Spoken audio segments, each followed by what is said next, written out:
Well, good morning, everybody, and welcome to the second day of the Food for Fairness Summit. My name is Rob Davis. I'm the Impact and Innovation Officer at Yolo Food Bank. And the session today, you see the title there, Leveraging Food System Innovation to Address Public Health Challenges.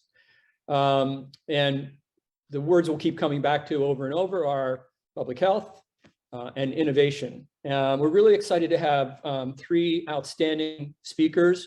And the way we're gonna do it is we're gonna ask each of them to do a brief presentation on their research and work. And I'm gonna introduce them in a minute. They'll go one at a time. They'll each have about 10 minutes or so to present their work to you. At that point, and as they're speaking, if you have questions mostly for clarification, something, a concept or an idea that they shared that you don't understand or you didn't quite grasp, please use the question function, and we'll start with questions for clarification once they're all done. So we'll do all the presentations, and then we'll do the questions for clarification. Then we'll take a brief pause, and then we'll have a broader discussion where we can get into other questions. We'll have the panelists interact with each other, and I'll have a few questions for them. So our three panelists today, who will be going in this order, are, first of all, Rachel Sher. Dr. Sher spent 8 years on the faculty in the Department of Nutrition at UC Davis, was the director of the Center for Nutrition in Schools. She recently left academia and owns a consulting company called Sher Nutrition Consulting. Her areas of expertise include nutrition education and promotion, curriculum design and evaluation, survey design, program evaluation, and nutrition communication. And specifically related to this summit, her expertise in the area of food insecurity on college campuses is most relevant. So you're going to be hearing about food security. Our second speaker after Rachel then is Justin Siegel. And Dr. Siegel is an associate professor of chemistry, biochemistry, and molecular medicine at UC Davis in the Genome Center. His scientific focus is in the design and discovery of enzymes of interest to modern society. Through strong industrial and cross-disciplinary collaborations, Dr. Siegel has engineered enzymes for a wide range of applications, including therapeutic development, natural product production, enhancing nutrient bioavailability, and fuel or chemical production. You're going to be learning about enzymes today, which I think is pretty cool. And then our third speaker is Roberta Holt. Dr. Holt is an associate project scientist in the Department of Nutrition at UC Davis. Her research interests include a focus on the influence of dietary components from whole foods on metabolism and physiologic response, and strives to understand the response of these foods within the diet. In pursuit of these interests, she works with a multidisciplinary team of researchers within academia and industry. So you'll be hearing about, and you'll be hearing a lot about metabolic health, metabolism, metabolic health. Some concepts that you probably have heard about, but hopefully we'll learn a lot more about, especially their implications for public health. As a public health practitioner myself, I can say, just in these short bios, we see a key element of what a public health response is. It's multidisciplinary. We cannot be discipline bound and claim to be doing public health. And I'm really excited that all of our presenters really do operate in a multidisciplinary space. So with that, I'm going to turn it over to Rachel for a presentation. And Rachel, just remind you that you'll need to ask me to advance your slides. So Rachel, sure. Good morning, everyone. Rob, thank you so much for that introduction. In true academic form, I have like way too many slides to get through in 10 minutes. So I'm going to do my very best to share the most relevant and important information. If there's something that needs clarifying, I'm happy to go back, but this way you can see it quickly and we'll move on. So with that, I'll ask you to advance my slide. I want to introduce just the Center for Nutrition in Schools. As Rob mentioned, I've been the director and will be shortly leaving for many years. And the mission here is that with elementary schools playing a pivotal role in mitigating childhood obesity, promoting physical activity, and reducing food insecurity, the Center for Nutrition in Schools provides research-based comprehensive nutrition programming to improve student health outcomes and nutrition-related behaviors. So what you see here is a screenshot of several of our curricula. And this is sort of where I got my start, but as things have progressed, I've moved into the space of college food insecurity. So can you please advance my slide? And while it's traditional to end a presentation with acknowledgements, as I will be sharing the research projects of 5 wonderful graduate and undergraduate students, I wanted to just introduce them first, because without them, this work would not have been done. And I'll introduce whose work is each as I go through it. So I'd like to move on to the next slide, please.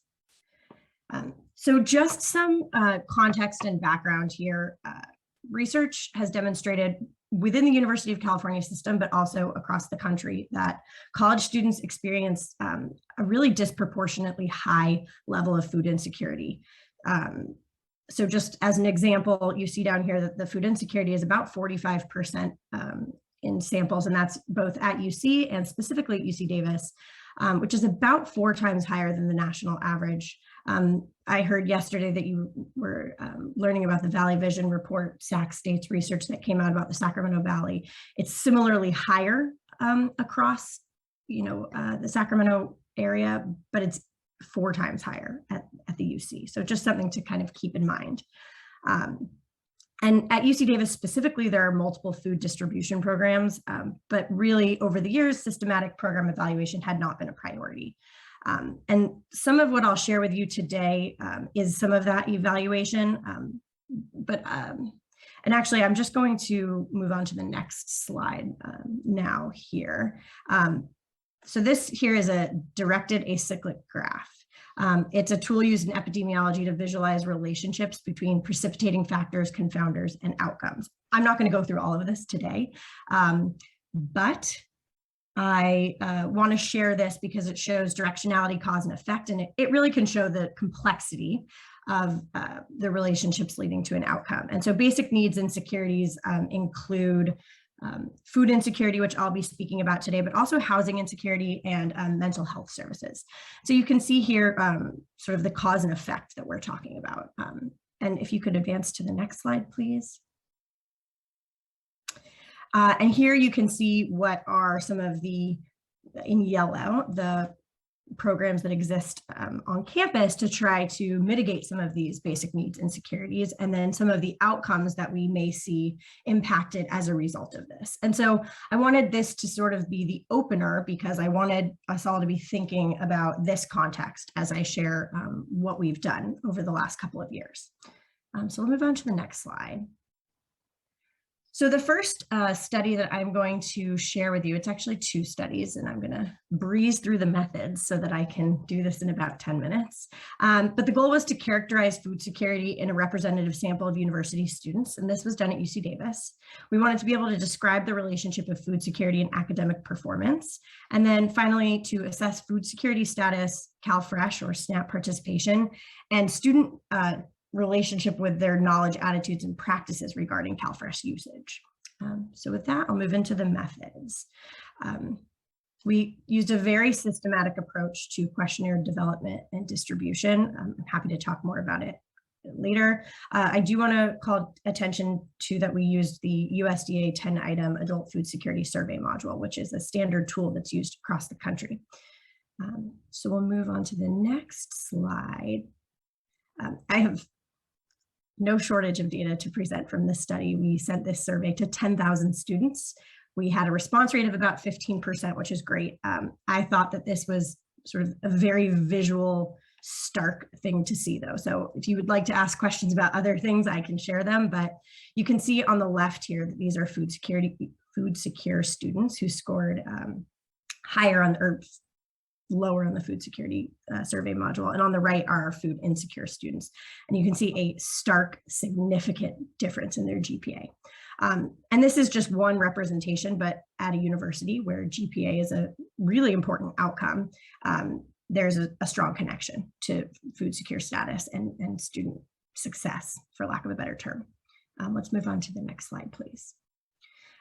So what we found as a small sampling results here is similar to other works. We saw really high levels of food insecurity on this at UC Davis's campus, with about 43% of the students experiencing food insecurity. GPA, as you just saw, is different between students who are experiencing different food security status. So median GPA of food insecure students was 0.39 grade points lower than food secure students.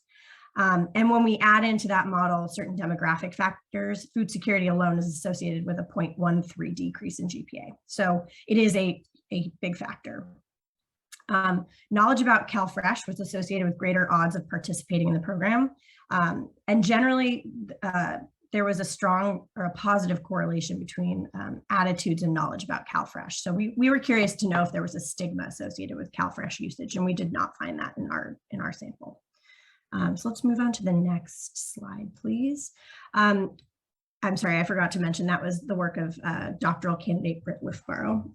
The slide you see here is we had a fellow this summer, an undergraduate named Zoe Tanner, and this is her sort of results. So on the left, you see same survey, just looking at the data in a new way, chi-square analysis. We saw that transfer, first generation, and low income students are disproportionately more food insecure, but only first generation students have disproportionately greater food resource participation. So here we were looking specifically at food access resource participation on campus. And some of those programs include the pantry. There's a grad student pantry, a program called Fruit and Veggie Up. And so that's what we're looking at here. Interestingly, we saw that senior students, so 4th and 5th years, are disproportionately more food insecure and have disproportionately greater food resource participation. And then we saw that Latinx and Chicanx Hispanic students are disproportionately more food insecure. On the right here, you see results from logistic regression. And so in the interest of time, I'll just share a few from this.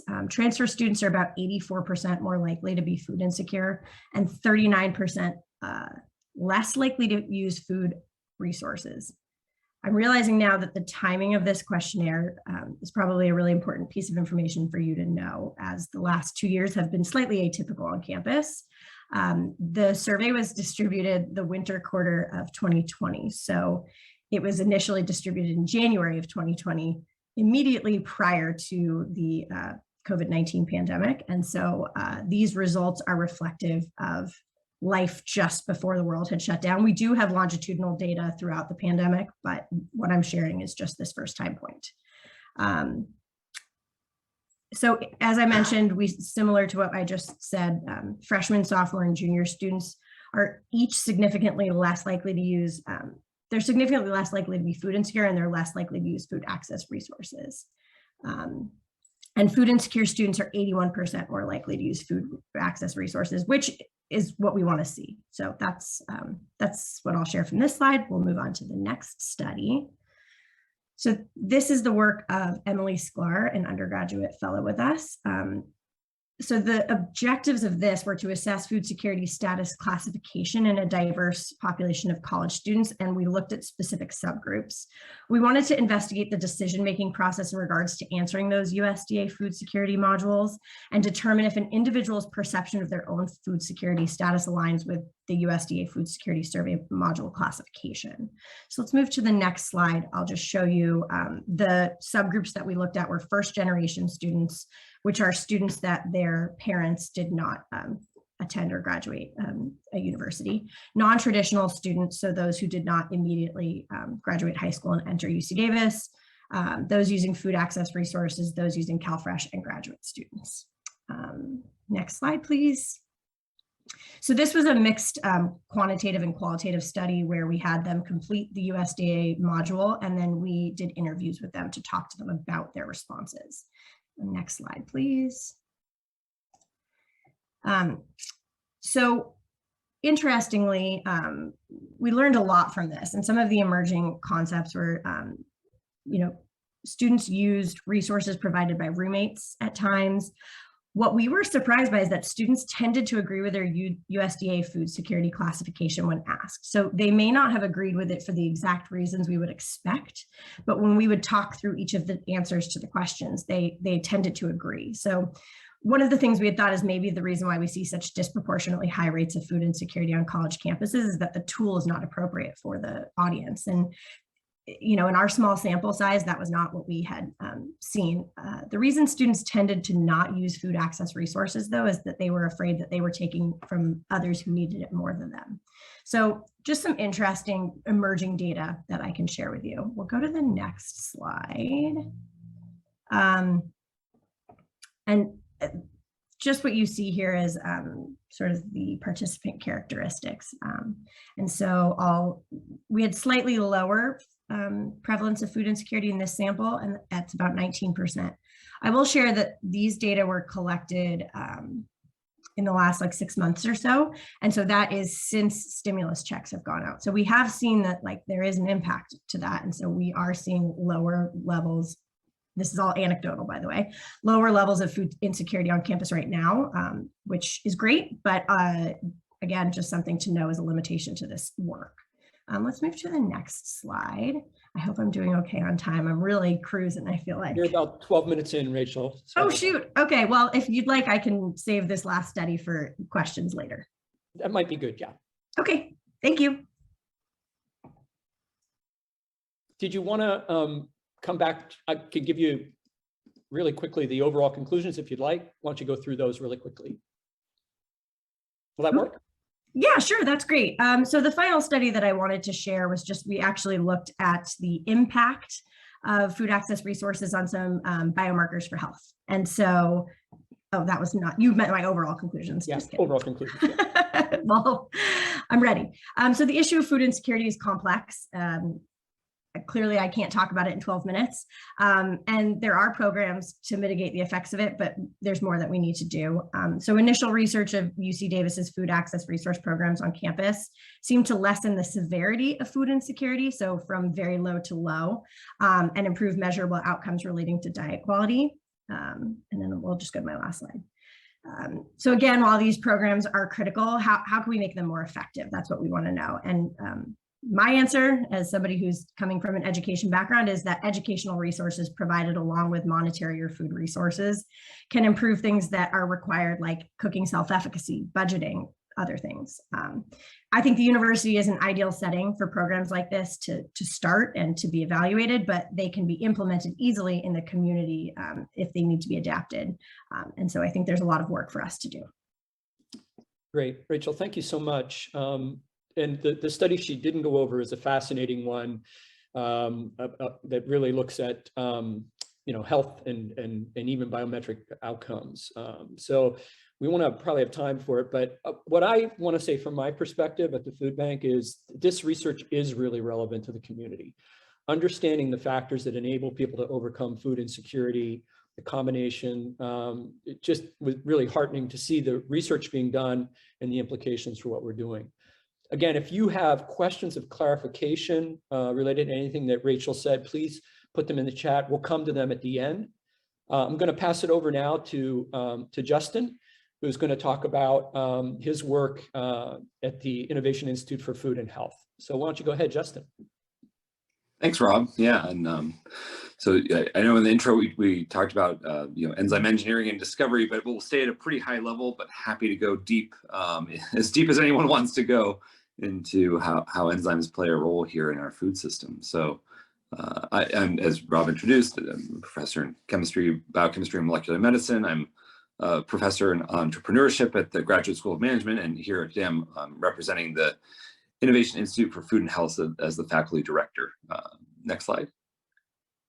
And so, why food and health? I think, there's been a recent study by Rockefeller that really sums this up beautifully, I feel, and so I wanted to make sure I shared this with everyone. And it's widely available on Forbes and other on Rockefeller's website.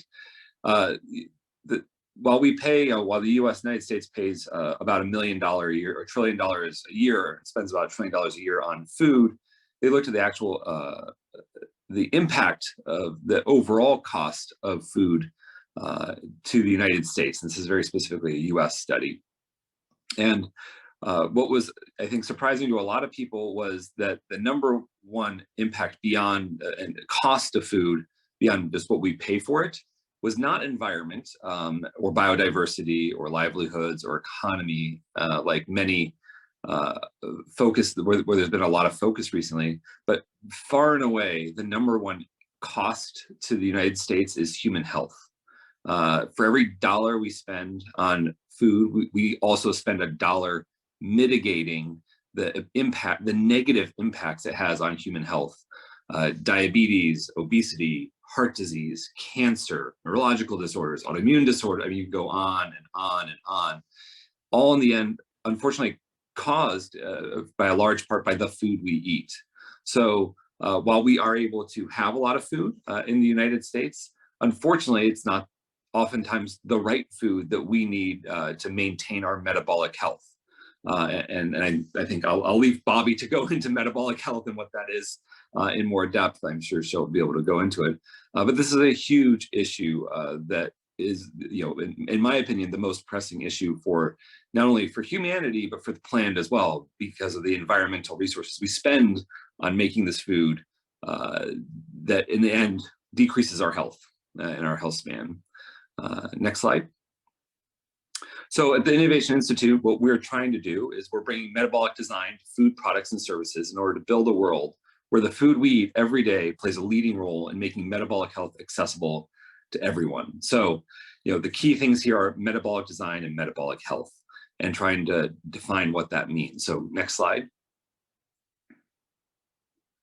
So metabolic design and metabolic health really, comes down to the development of products and services that allows us to achieve a health state through metabolism. That's when we eat our food, we metabolize it, and it supports our body. It supports our brain, it supports our muscles, our bones, reproductive system, everything we do in our bodies comes from the food we eat. So the process of taking that food into your body and distributing it to all your body systems is done through metabolism.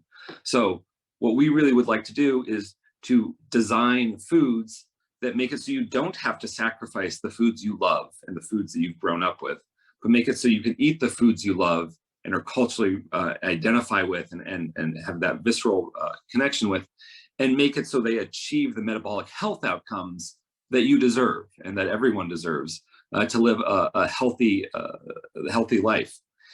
And the key here is, traditionally, we can change the food, or we can try to change or understand metabolism, but there's always been trying to fit those two pieces together. And the missing link, in our opinion, is metabolic design, where it's going in and understanding the exact molecular composition, running deep, in-depth clinical studies, and then on the flip side, designing foods, not to change the food, to make it so you can love those foods and modulate those foods to achieve those impacts you want for metabolic health. So it's that connector integrating technology, health, and food production and processing.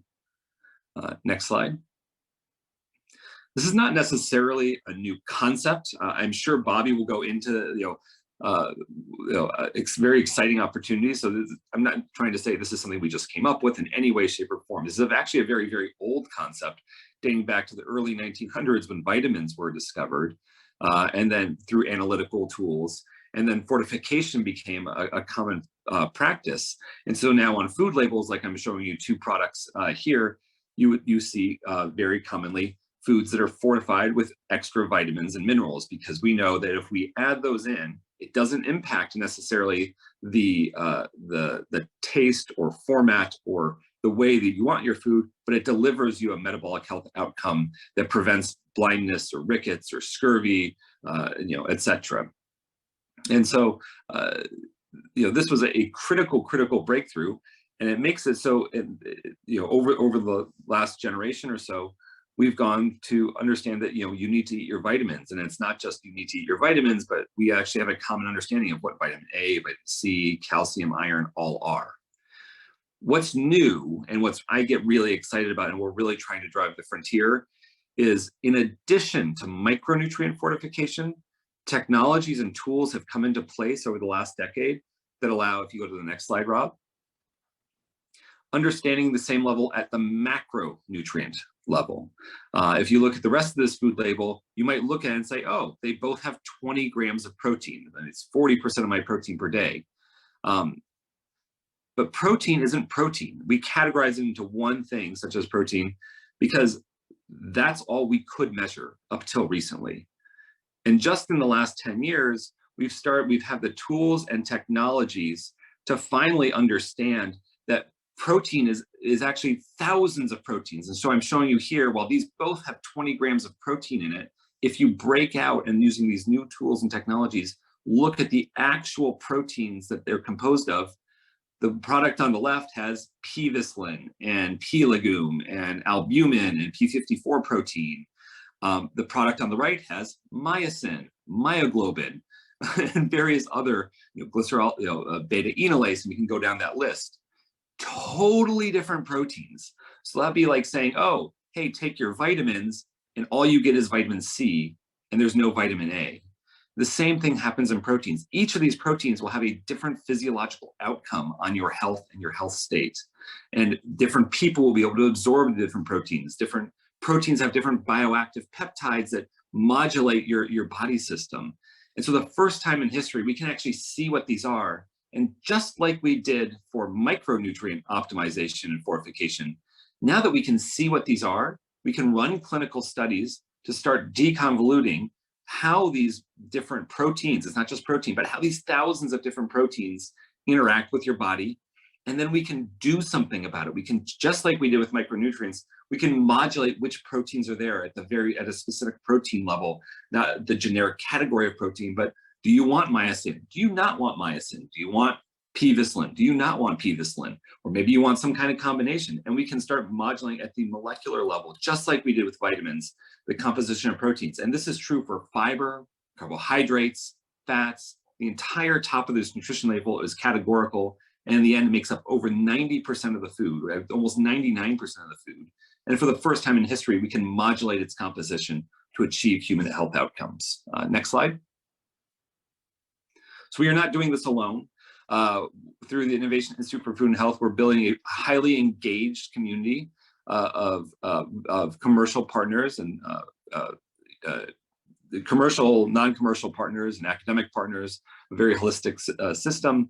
And so we build this engaged community. We identify use-inspired research that we conduct, such as what I just showed you, where we can start saying, hey, this is very frankly for people on this call, you're some of the few people in the world that have ever seen the molecular composition of proteins and that was a Beyond Burger, just so you know, and a beef burger. It's the first time we're seeing these things. We conduct this use-inspired research, and then we can start creating products and services based on that knowledge. And over the last 5 years of the Institute, we've been focusing on building community, conducting this research, and we're seeing right now the first products come into the marketplace that capture this concept and technologies and move it into human health outcomes. And so I think over the next year or two, you'll start seeing these products hit the marketplace in a really exciting way and transform the way we think of the macronutrient categories. And so with that, I'll wrap up. Great, thank you, Justin. Oh my, talk about questions. I have many, but we'll come to them. Thanks for that. Really new frontiers, and we really appreciate it. I think the question of innovation is probably built into what you just said. So appreciate it. Again, one question did come in for clarification. We'll come to it at the end. But if you have questions for clarification or questions for things you want to know, put them into the question and we'll come to them after Bobby's presentation. And so we're going to move on to Dr. Holt, Bobby, and why don't you take it away?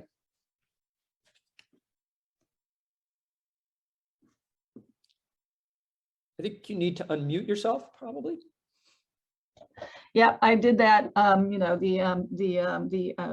That total Zoom issue. Sorry about that. But yes, that was the perfect lead-in, Justin, for what I'm about to share. And I also suffered from that academic challenge of a lot to say with so little time. So let's go ahead and go on to the next slide, please.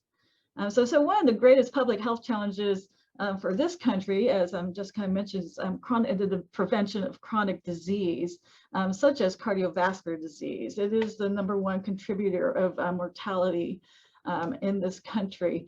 It is considered a low-grade chronic inflammatory condition. It develops over decades, and under certain lifestyle conditions, risk factors can present as early as childhood.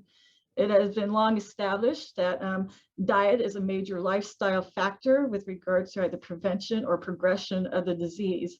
And specific dietary recommendations have considerably evolved over the past 50 years. The current recommendations move away from specific nutrient targets and more specific to specific foods and dietary patterns. Next slide, please.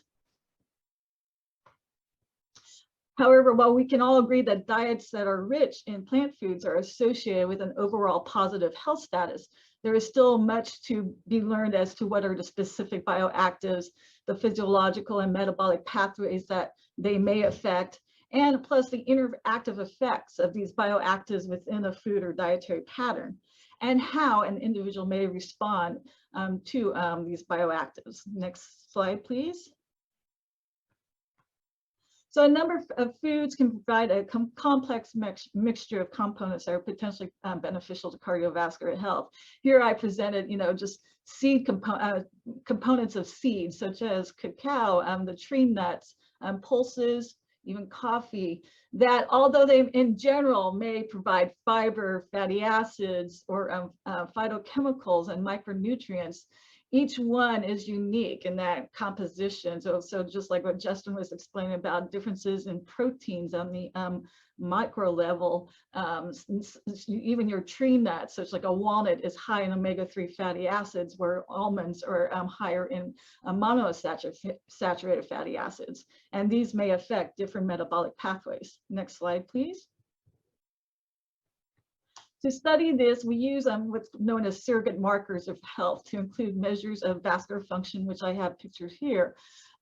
This instrument measures non-invasively blood flow changes in the fingertip after a stimulus is applied.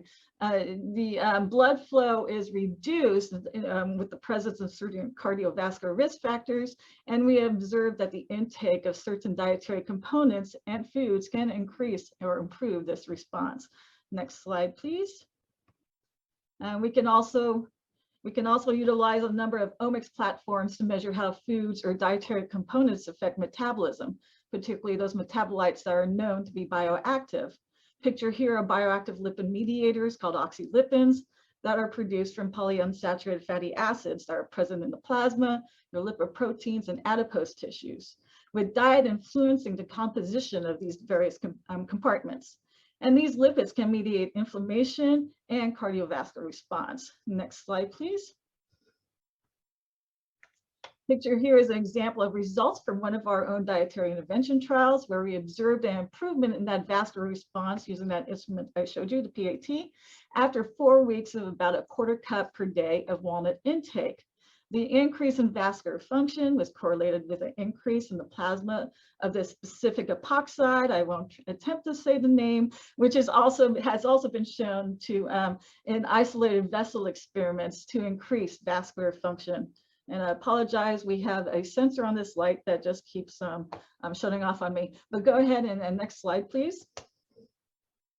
Moreover, as we research these foods and diets, we know that there's a considerable individual variability to the response of a food or specific components within the food.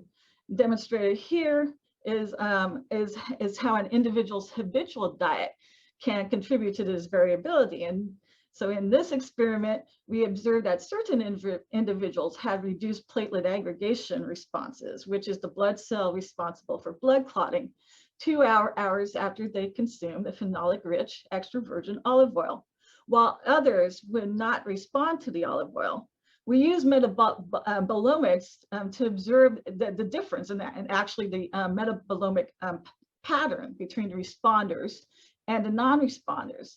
And it's what we could pick out from metabolomics is that the responders already had a diet that was richer in plant foods compared to the non-responders. Next slide, please.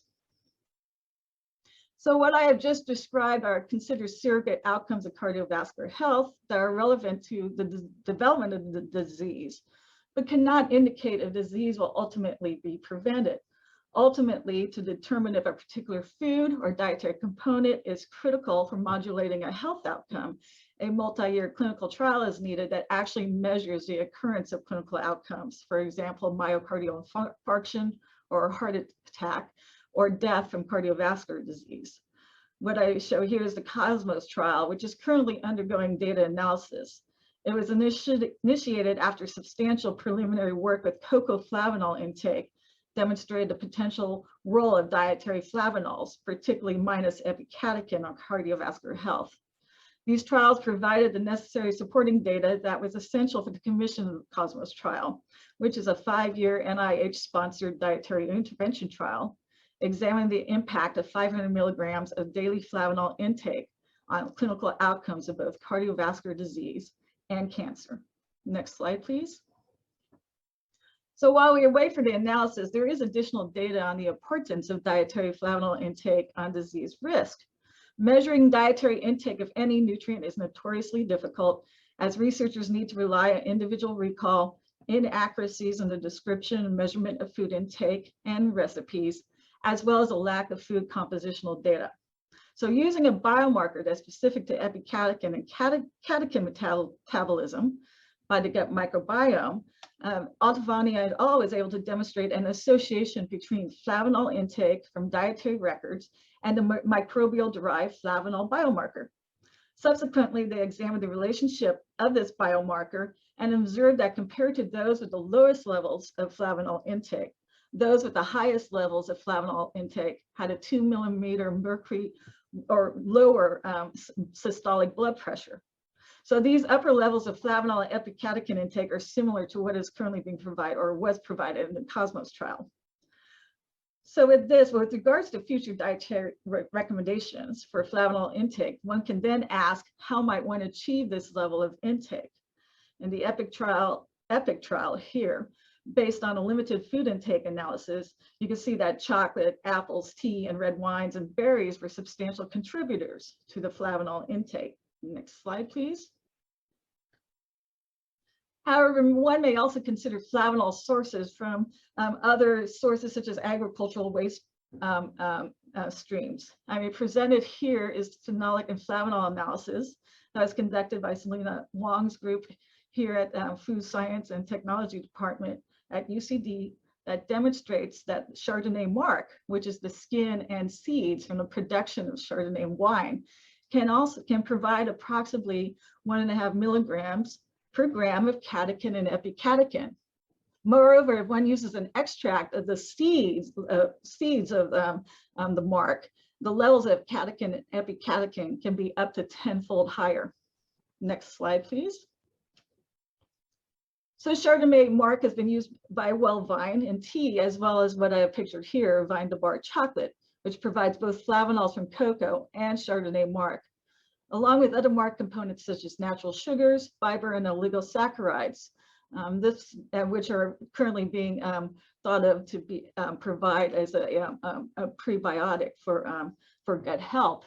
Therefore, you could certainly say that this is not only delicious, but potentially a healthy pairing when included as part of a healthy diet.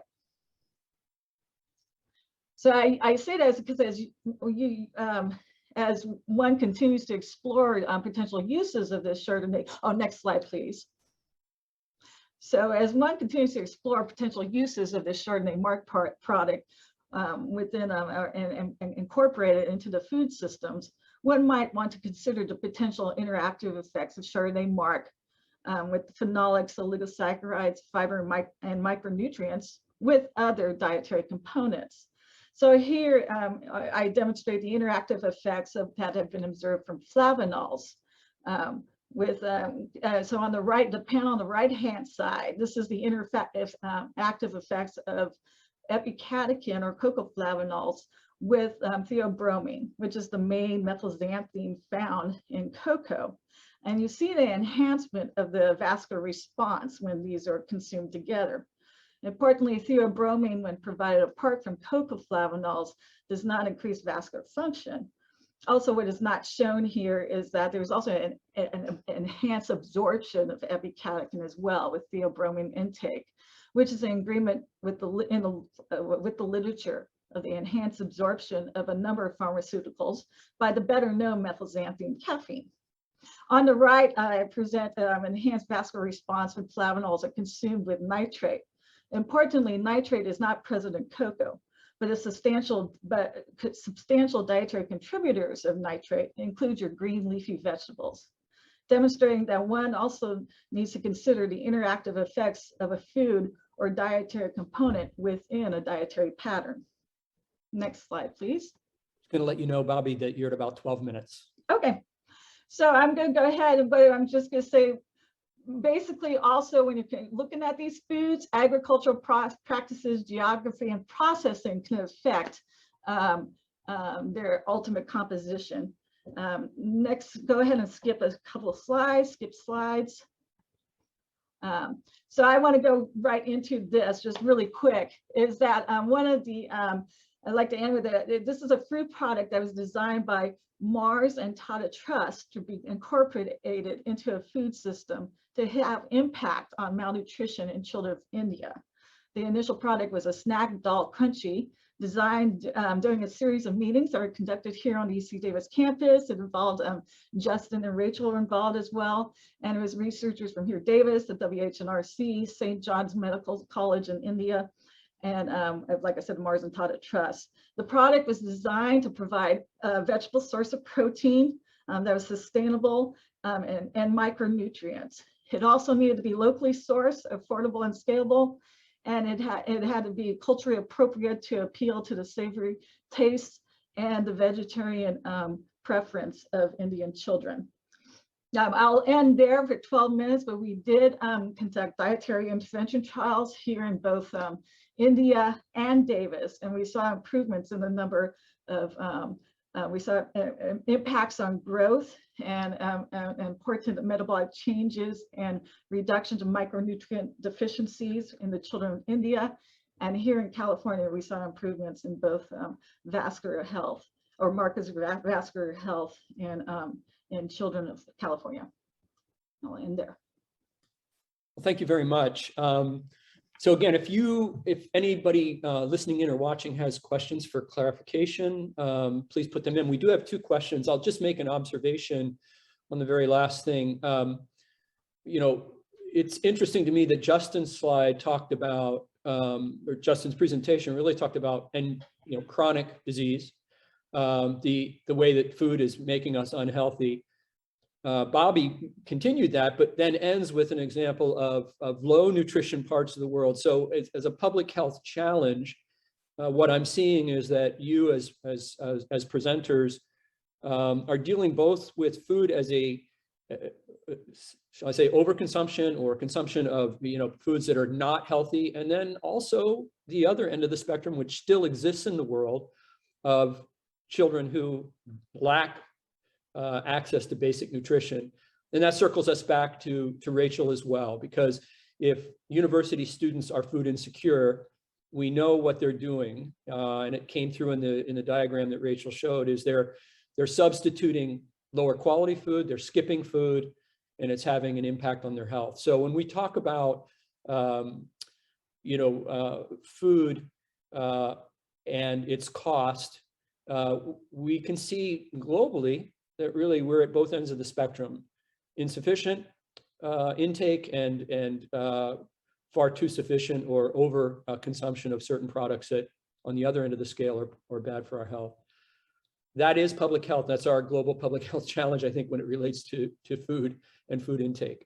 We'll get into some questions from the audience and some others that you may have for one another, but there was two questions, and I think the first one is for Rachel, and I don't know if we have a way that we could put a link in, but we'll see if we can get a link. But the question was, start off saying, this is fantastic. If you were conducting a survey at a university to measure food insecurity, what types of questions would you recommend to get useful answers? And I think that's a pretty straightforward one, Rachel, and we can see if we can get a link to the USDA. But why don't you go ahead and talk about what you used and what's standardly used again?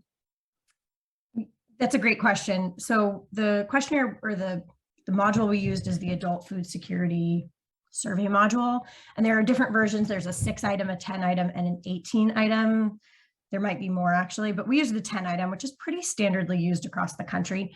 The thing that our group specifically was concerned by is the time frame. So one of the things that the questionnaire asks you to do is either think about the last 30 days or the last year, which is a meaningful amount of time in general. But when you think about the way university students might have financial aid or may have the types of jobs they have and how they're paid on campus, that may not be the most relevant time frame. So we were curious to see if, and I don't have these data to share with you today, but we did actually look at it longitudinally through the quarter to see if things changed, because we were wondering if perhaps students were more food secure at the beginning of the quarter when their financial aid was deposited in their accounts compared with at the end of the quarter when maybe they've run out of financial aid.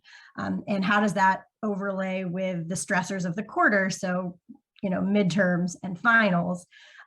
And so some of those questions we thought would be more usefully built in. Also, what doesn't get assessed in a questionnaire like that is for students who maybe this is their first time ever living on their own, they just don't have the knowledge or awareness of how to procure and prepare foods in the most effective way. So maybe they're buying a lot of fresh fruits and vegetables at the beginning of the quarter when they have more money, and then they're going bad before they use them and they're having to throw them out. So we wanted to understand a little bit more about the college student experience and habits. And so that would be what I would like to get at. I will tell you that there is a group, I think out of North Carolina, that is developing a specific questionnaire for college student food insecurity. And so I think I'm excited to see what comes of that, because I think it's important. Great. What we'll do when we take a break is we'll see if we can at least get a link to participants on the USDA site where to find the basic information. It's out there. I will point out that Rachel referenced the Valley Vision study done by part of a survey that was done by Sac State. They used a 6-question format from USDA. So there's some flexibility. The food bank, some research we've done on participants at our food distributions, we also used a modified 6-question version.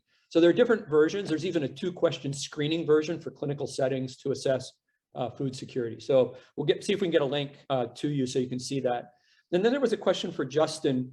Can you also study the interaction between specific proteins like albumins and specific micronutrients for bioavailability and absorption?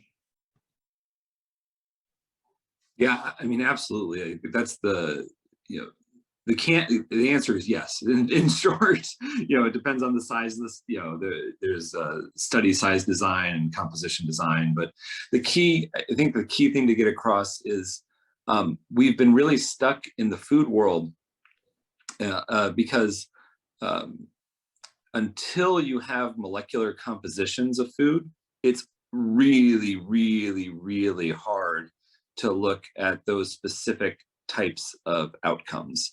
And in the places, exactly as Bobby was showing, in the places where the molecular compositions of food, you can adopt and utilize the infrastructure of the biomedical industry to understand like detailed relationships about how food affects health.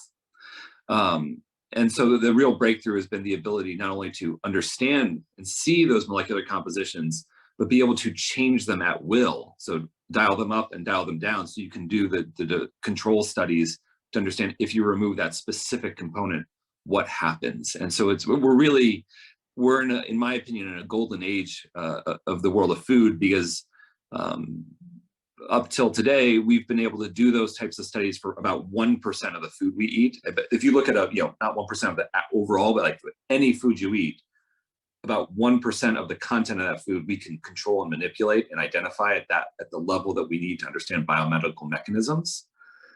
And just in the last couple of years, we can do the other 99%.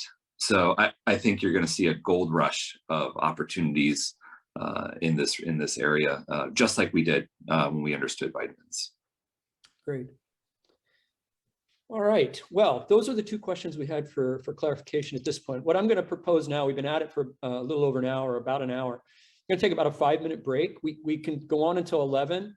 I'd like you to come back and reflect on what you've heard from one of your other colleagues that you find interesting or exciting or related to your work. You all know each other's work. You've worked together.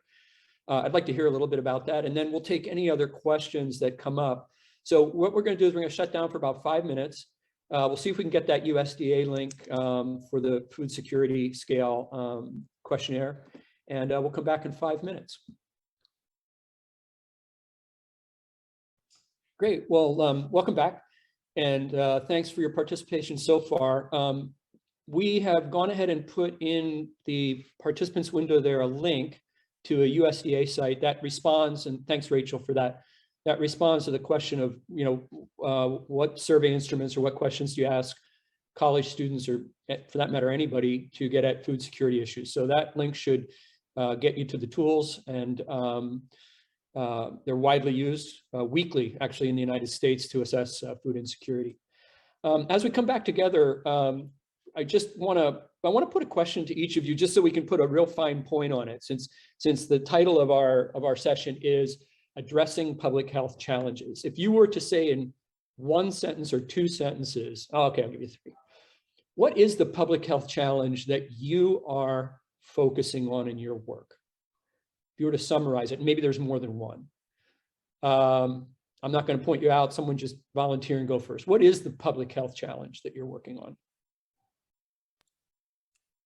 So given what we know about lack of food intake or lack of quality food intake, how do we teach people to make healthy, better decisions for themselves? What skills can we impart through education?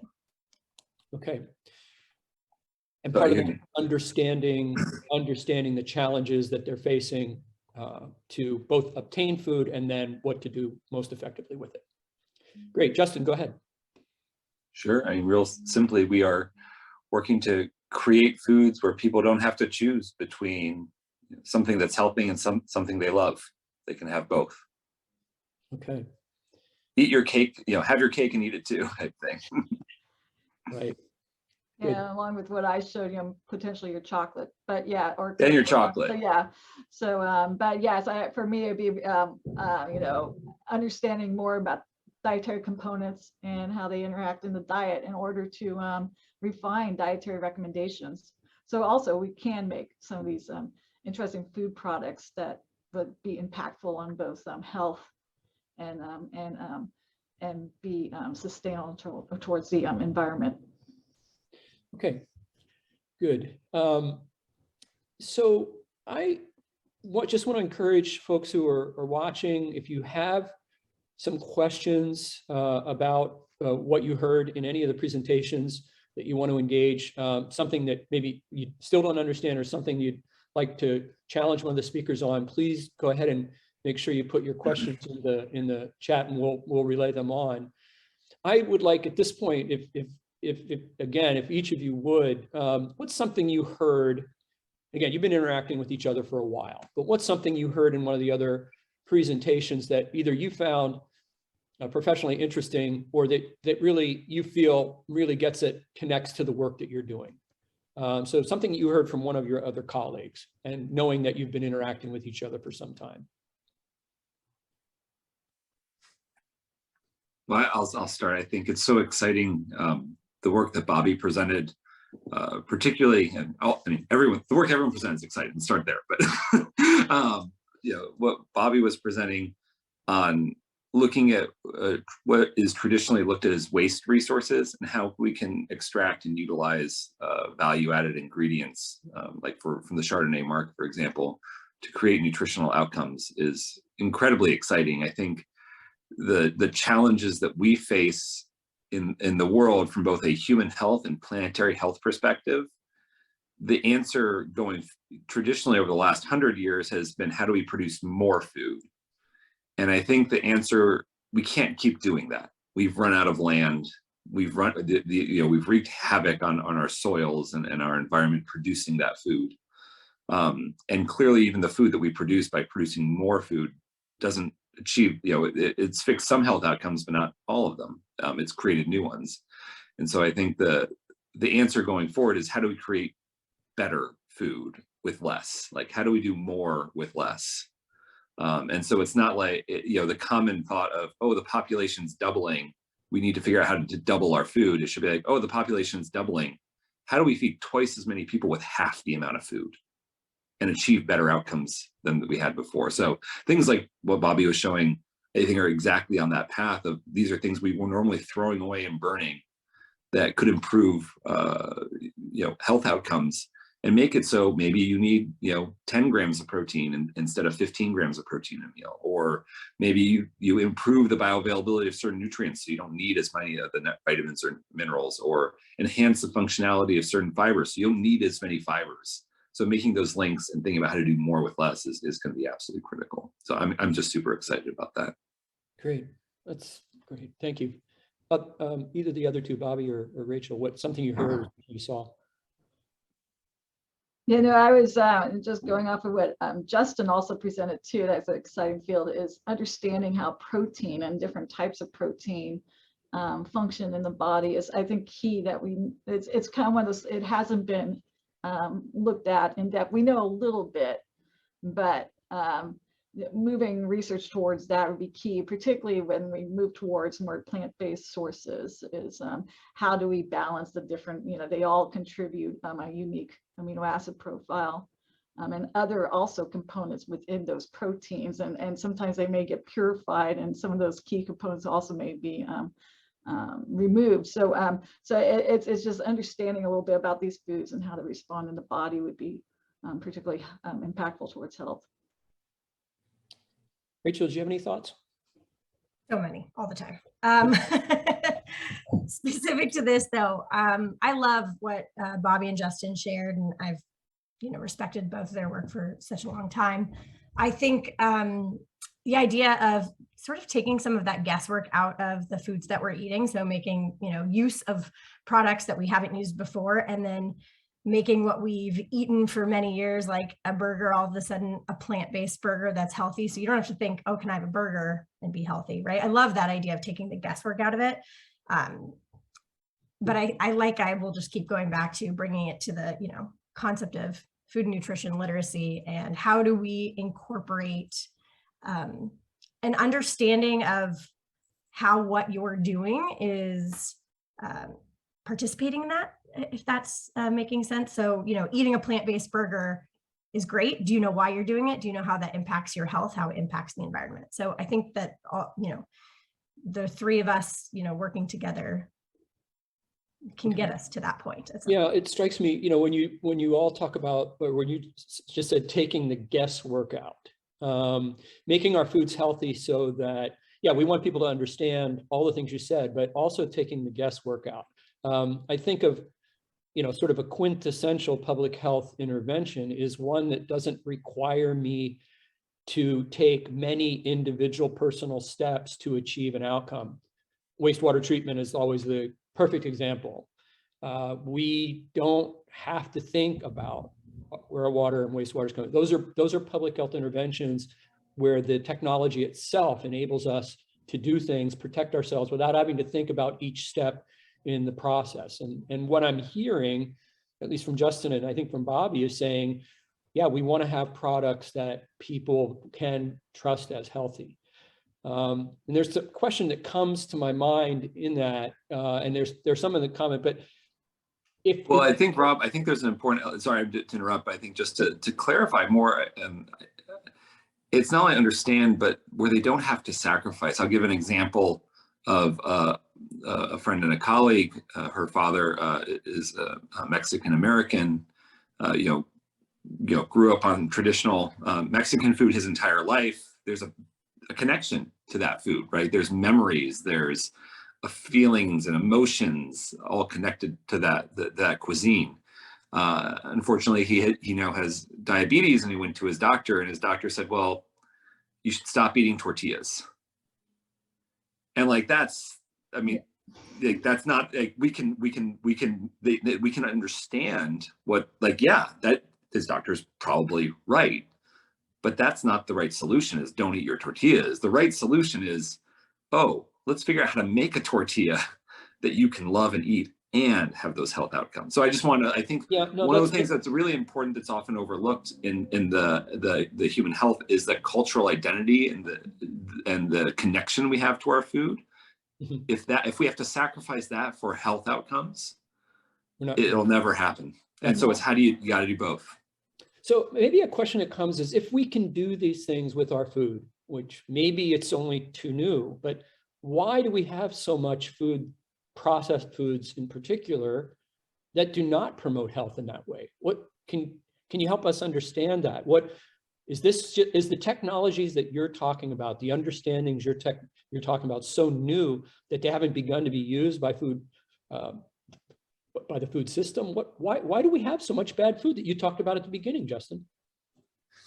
Yeah, I mean, a lot of it, from my perspective, is because the technologies are new, and we're just starting to be able to do the studies that Bobby talked about, and we just have the data systems to collect information at a large scale that Rachel talked about. That just didn't exist, when the food system was developed, and so, they went from, as Rachel said, she sent an email out to 10,000 people, like 20 years ago, when the recommendations and kind of when we were growing up existed, and the cultures and habits we got into existed. That wasn't possible. That would be a Herculean task to go do that. So the digital age, the molecular age, the biomedical age, all these transformational things that have happened over the last 20 years are now coming to fruition and have come down to a cost structure and its accessibility that they can start entering in not just high expense biomedical world, but they can actually start entering in to the food world because they're there at a point that's accessible enough. So I think we're going to see just what revolution of our food system come, and it's not malicious on the manufacturer's part. It's just dealing with the knowledge that existed, and new knowledge is about to be created and is being created for the first time. But it is very difficult. So, for example, Tufts University just came out with their food compass to help guide consumer in healthy foods a couple days ago, and the healthiest, that knowledge is, I think, highlighted there because based on the current knowledge we have, they ranked watermelon as the healthiest fruit on the planet. Right? They ranked Lucky Charms cereal as healthier than cheese. No. Right? I mean, and these are like top professionals at the top of their game. And they're saying Lucky Charms has a higher health score than cheese, than cheddar cheese specifically. But that's nuts, right? That's insane. But that's based on the limited knowledge we have. And so as we expand our understanding of and it's not because we didn't want to, we just didn't have the tools to do that. And we finally have the tools. So I'm really excited for what's coming. So Yeah, oh, sorry. go ahead. There's a question about this I want to get to, but go ahead, Bobby. No, I was going to say that last project that I kind of briefly went through, it was a processed food, and it was a pea protein that was designed to be culturally appropriate, in terms of it had to appeal to a vegetarian population and also the savory taste that is desired. It also, bringing it back to Rachel's work, it had to be affordable. So it's 10 rupees if you saw in the package, which is 13 cents in American dollars. So it's something that, when we ran the study in California, the parents loved it. Because it was like the concept of a healthy snack that, replaced unhealthy snacks in children. They loved it. And it was also good tasting. So there has been. So a question that comes in here, and maybe it links to what Justin said coming out of Tufts, taking the guesswork out, making it possible to eat those foods. The question is around this issue of conflicting information from the media and elsewhere about what proper nutrition is. This is something that I think we struggle with. The statement, it's not really a question, is it's confusing. So how are we helping people deal with this confusing myriad of information that's flying around out there? And I see Rachel putting her hand up because this is her area. I'll plug the thing I've been plugging since the beginning of my work in this field.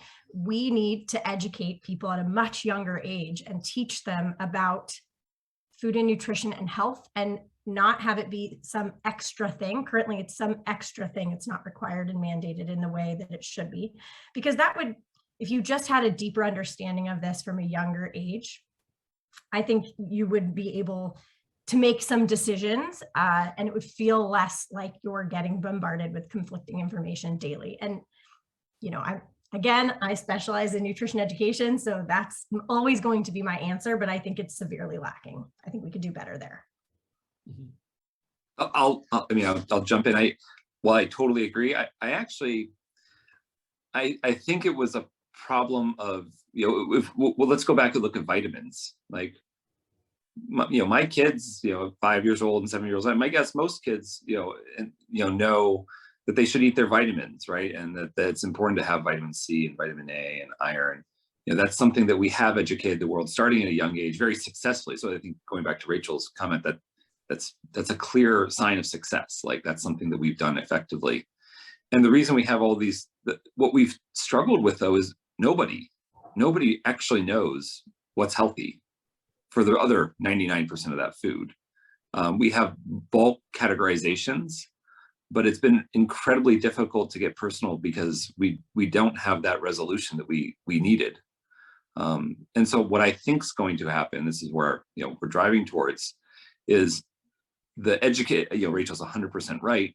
We need to educate at a young age, but we need to educate them about the right things. It's not eggs are good or eggs are bad. It's not butter's good or butter's bad.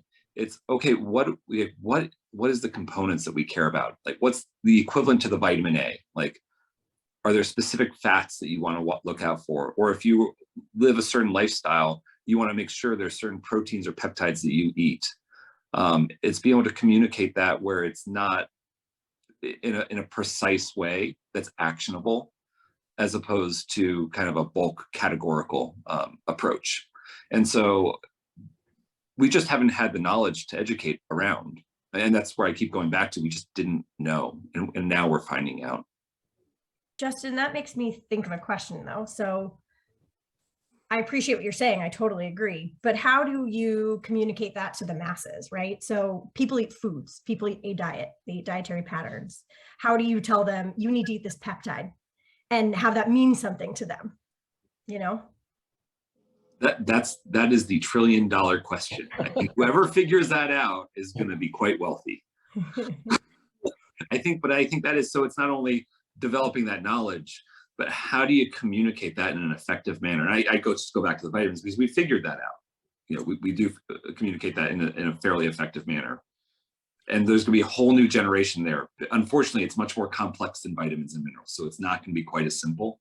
But that, if I could give you a clean answer, I think that would be, I would love to. I don't have a good answer, but I think that is a critical challenge that we should all be working on, and a huge opportunity from a value proposition perspective.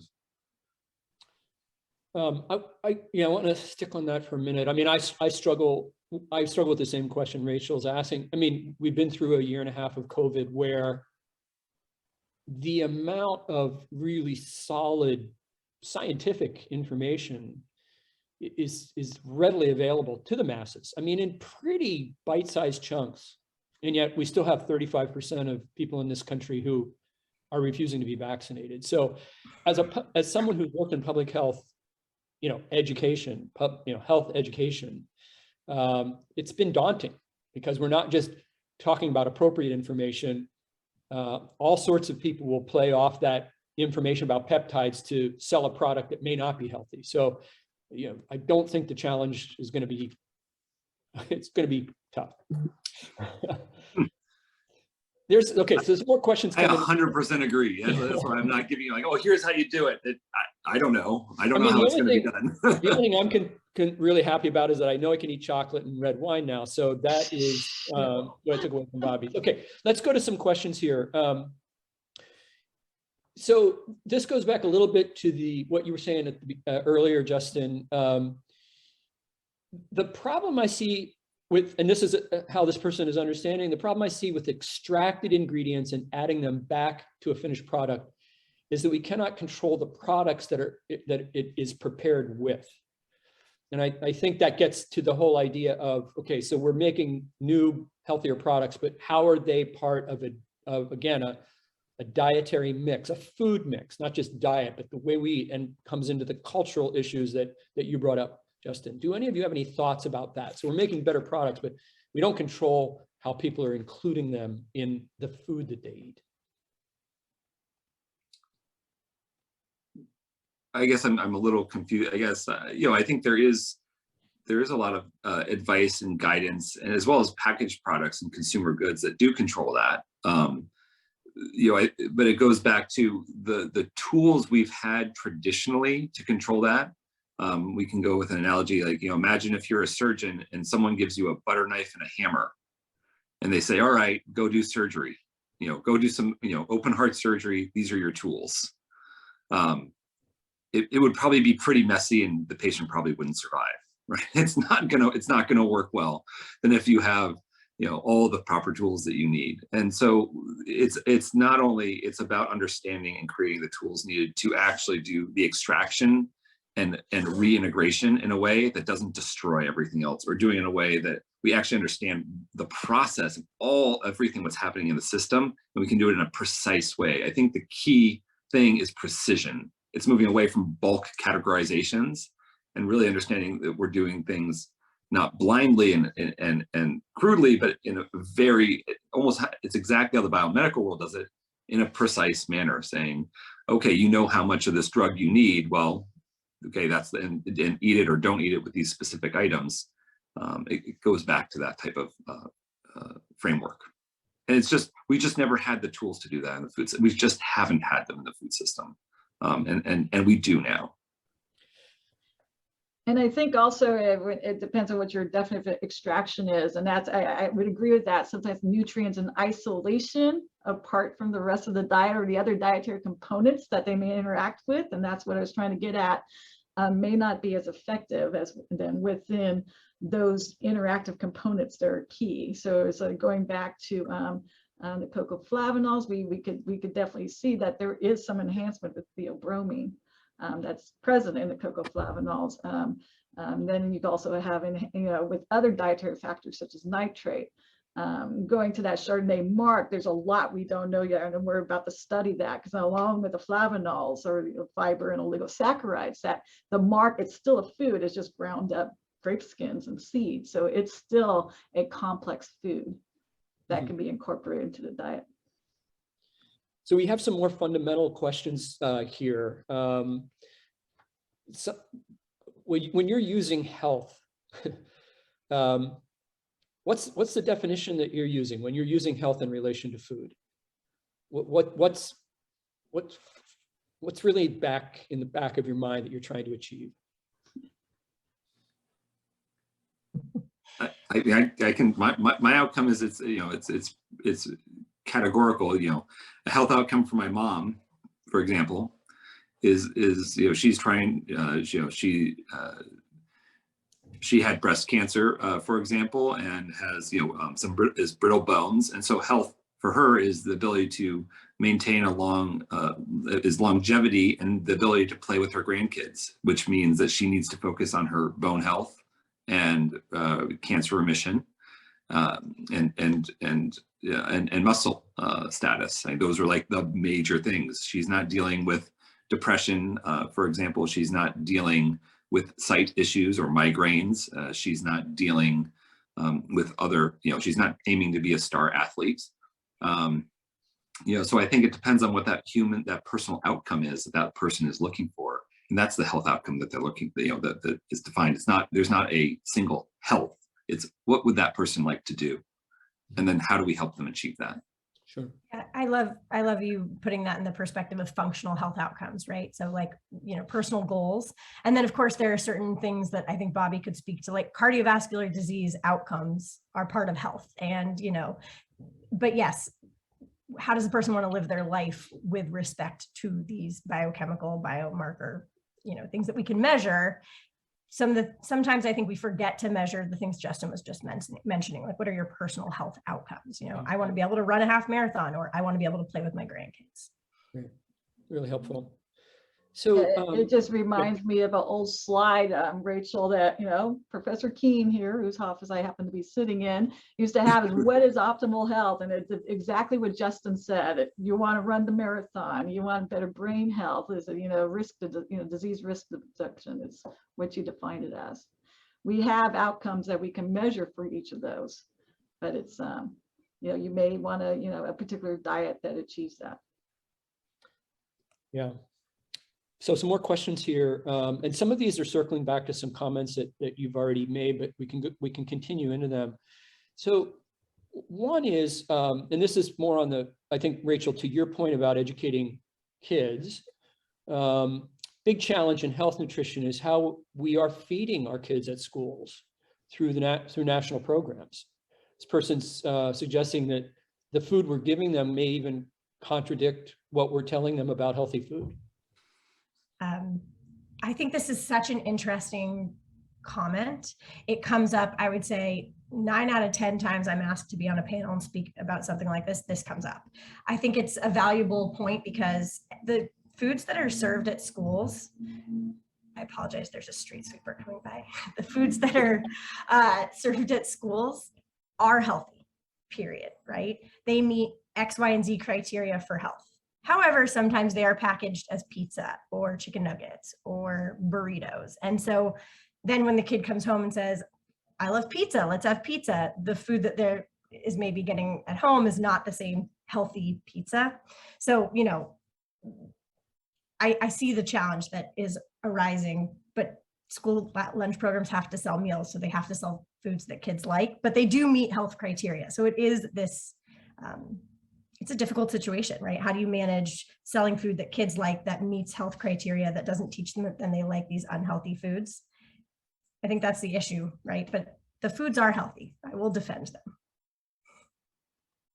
I have not heard that defense before. So I have to say I'm a little bit surprised by it, because we have school feeding programs here in the region where there are attempts to exclude certain things that would be acceptable and replace them with, out here in Winters, the food director there is absolutely trying to get more fresh fruits and vegetables into the diet. There must be a reason for that.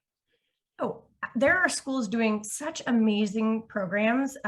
There was a district we used to work with, I believe in Riverside County, that had this really robust high school farm program that provided the fresh fruits and vegetables to the elementary schools. They could go to the farm, see the high schoolers working on it. They had these beautiful salad bars. So I don't want to sell the food system or the school food system short in that way. I'm just saying, as a picture of the entire United States, in order to get a meal reimbursed, they have to meet certain health criteria, and they are. But some schools are going well above and beyond, like the Davis the Davis School District does amazing things in their kitchens. I imagine there are places in every state that you could find doing that. I just want to defend the general national school lunch program to say they are meeting the health criteria that is set forth for them. I'll say, you know, from personal experience, what I see, I see the school lunches that, you know, my kids have at the Davis schools, and it's fascinating because, you know, we send our, you know, there are definitely healthy options there, but, you know, I asked my daughter what she had for lunch. She said, "Oh, I took 2 things of low-fat chocolate milk, and that's what I drank." Right? And it's like, well, I guess there was some maybe protein there that was good, but it's basically a sugar bomb. You know, so it's not that, you know, I think the challenge from my perspective is not that there isn't the availability of healthy foods, but it's how do you get, how do you, it's not that they don't have those options, but how do you get those kids to actually eat it? Yeah. It goes back to my comment earlier of, you know, I think our challenge is making it so you can have healthy chocolate milk, and it is like you don't have a glycemic index that's rampant, and you get the fats that you need to help make sure you're satiated, and you have the right proteins in there to make sure that you actually are supporting the muscle health for those kids and the collagen growth they might need, for example, going out and playing the playground right afterwards. So, I mean, it's, you know, I think there are incredible options, but, you know, there's a level up that's possible. And education is, you know, and desire is going to be a critical part of that. Yeah, okay. Well, diet is so intimate, and we've already talked about this in the example of the person who was told by their doctor not to eat tortillas. There are so many environmental and lifestyle factors affecting what a good diet is from the perspective of one person to another. How do we empower each other? This is the question. How do we empower each other?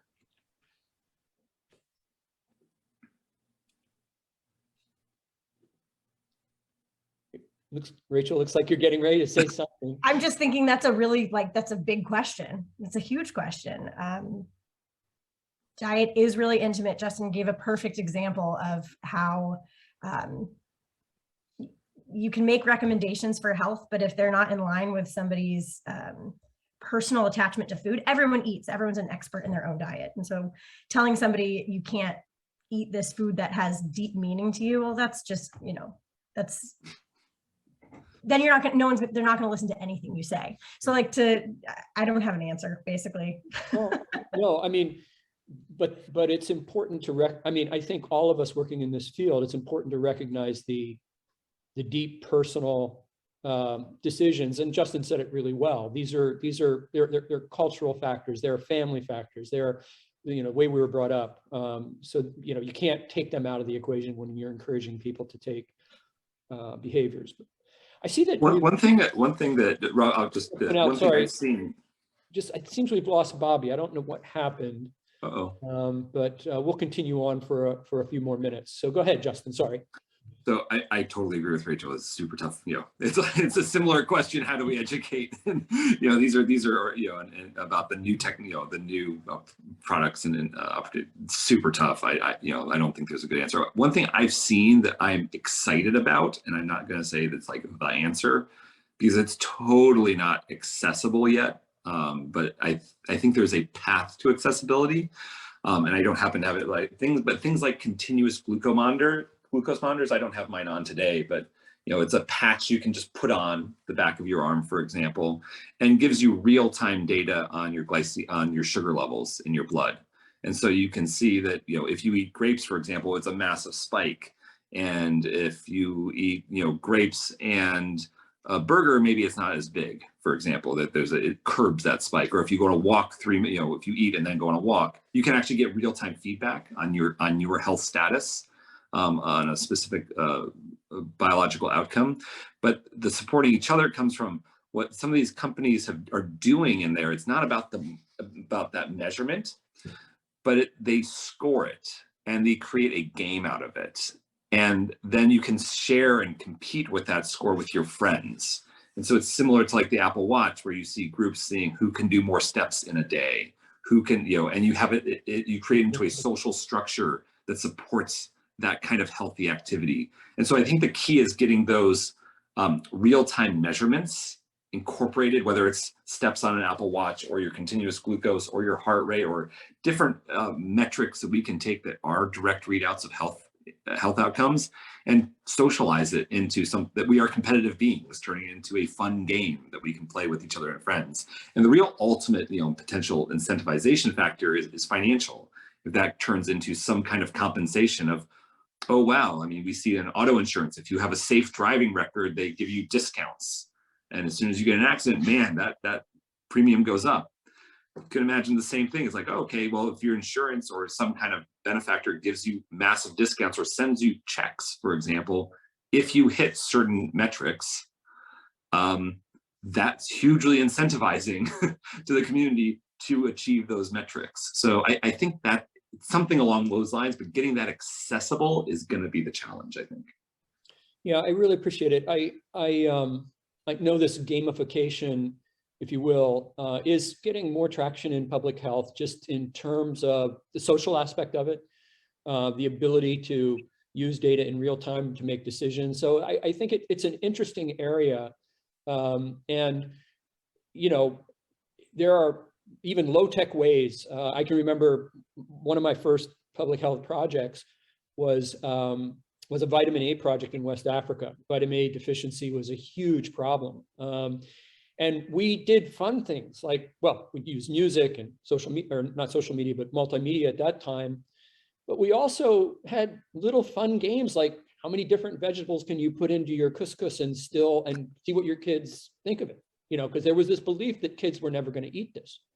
But the feedback, the immediate feedback and the fun and the game of it, and seeing what kids would try, and then the laughter around, oh my goodness, I can't believe my child ate that, is all part of this thing. I think, food can be fun, and these feedback things that help us think through behavior can be fun. And so I think there's more work to be done on that. I do.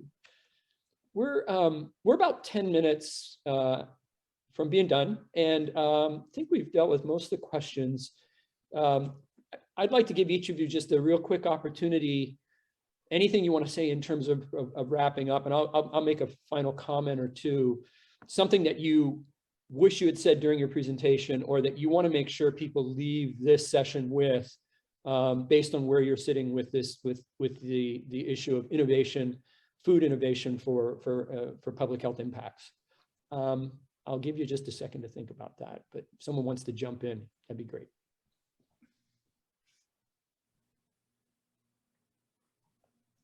So I didn't get to share the last study, which I think is a lot of where the innovation piece that I was going to talk about today was, where I was going to have it. But I feel like what I shared was food security on campus is really poor. It's affecting academic outcomes. It feels a little bit like doom and gloom. And I want to end on a more positive note than that and say that there are a lot of good things happening on the UC Davis campus and elsewhere that are helping to mitigate these issues. And I think that these data now give us a lot of actionable items to make great improvements. And so I just don't want to end on that note of like, oh man, everything's the worst, because it's not. Things are great. The university is doing great things to make huge strides in improving the student experience and their success. Great, thank you. I didn't hear a lot of gloom and doom there, but I mean, getting our hands around the reality of what students are facing is really a critical step. And I agree with you. Your pathways chart that shows what students have access to in terms of resources. You've been around the university longer than I have. I'm not sure those were there a decade ago. I'm not sure. And with the emphasis, as you said, first gen students are at greater risk. The university is rightly, I'm a first gen, trying to bring students like me into the program. Mm-hmm. These are things that the resources need to be there. So I take it as a very positive that they are. Good. And Bobby or Justin, final thoughts you want to say? I just look forward to moving on with the research, as the analytics improve and we meet these, work with just a multidisciplinary group of collaborators that help us better understand what foods and dietary components, how they affect metabolic or cardiovascular health. It'll help us to more refine dietary recommendations. Great. So you need us health education folks, is what I'm hearing. That's good. We'll still have a job. Yeah, and I also wanted to add too, kind of the, that last study too, when we were, Rachel was actually had a gamified education component to that study, and it was a pleasure working with the kids. They're 9 to 13-year-old. They wanted to learn about health. I worked with them to what's blood pressure, why is important, some of the metabolic readouts that we did, and they appreciated it. Good. Justin, you're on. Yeah, I think I said most of it, but I'll just reiterate. I think we are living in the most exciting time in human history for the food system. I mean, people talk about the Green Revolution. They talk about the invention of farming and various other factors being major changes, milestones. I think we'll in 50 years, we're going to look back at what's happening over right now and over the next 10 years. And the food system is just it's not even going to look the same. It's going to look totally different. The advances in the biomedical sciences and data sciences and human-centric design all coming together around the food system and focusing on the food system and the amount of investment coming into the food system. It's just unbelievable, the innovations that are coming, and it's going to be incredibly exciting. Great. Well, hopefully there's some students listening who will be in your lab in another couple of years. Yeah, well, I appreciate you all. Actually, this panel didn't really go the way I necessarily thought it would. And I mean that in a good way. I think- Do you want to talk about mechanistic enzymology? I'm happy to go into SN2 reactions. And No, that's okay. No, I guess it's been a tough year for public health. It's been a tough year for public health. And I think we're feeling back-footed and on the defensive. And I think we need to go back to remind ourselves that interventions and it's been said in a couple of different ways, and I appreciate your your comments on it, Justin, in particular, but taking the guesswork, moving away from everything having to be a personal behavioral choice. That's not public health. To me, public health has always been this ability to put into place interventions that would benefit the broad public equitably without people having to think about everything. My parents grew up at a period in Appalachia when, you know, nutritional diseases, realities, illnesses were a fact of life. Fortification did change that. We don't think about that anymore. And so, you know, and the ability to even, anyway, I could go on with different public health interventions that don't rely on that minute-to-minute assessment of, did I do the right thing? Am I doing the right thing? But can achieve outcomes beyond that. That's what I didn't expect to hear, that we're really on a frontier of maybe being able to put into place processing and production approaches to our food that take away the guesswork, that don't require that individual, even as we talk about gamification and people having information at their fingertips, which is always important for empowerment, but still the fundamentals of being able to provide people with the food they need so that they don't constantly have to be thinking about, is this the right thing? Is this the right thing? That's one of the things I'm taking away. Maybe I'm not hearing it right, but that's kind of what I'm taking away. And I wish you the best. I know, can you put us all four back on the things so everybody can see us? Thank you so much to Rachel. And Rachel, good luck with your burgeoning new business. Bobby, continued best wishes on your research, and especially the large, you know, required clinical trials that get us to the, you know, to really what's going on in the body. And then Justin, I gotta say, you're a cheerleader, and I'm appreciative of the enthusiasm and optimism you have. I think all of us in public health need to see from time to time what the leading edge of things are, to give ourselves some hope that we can really bring the types of population-based changes that we want. So thank you all for being here. Really appreciate it. And thanks for being part of the summit.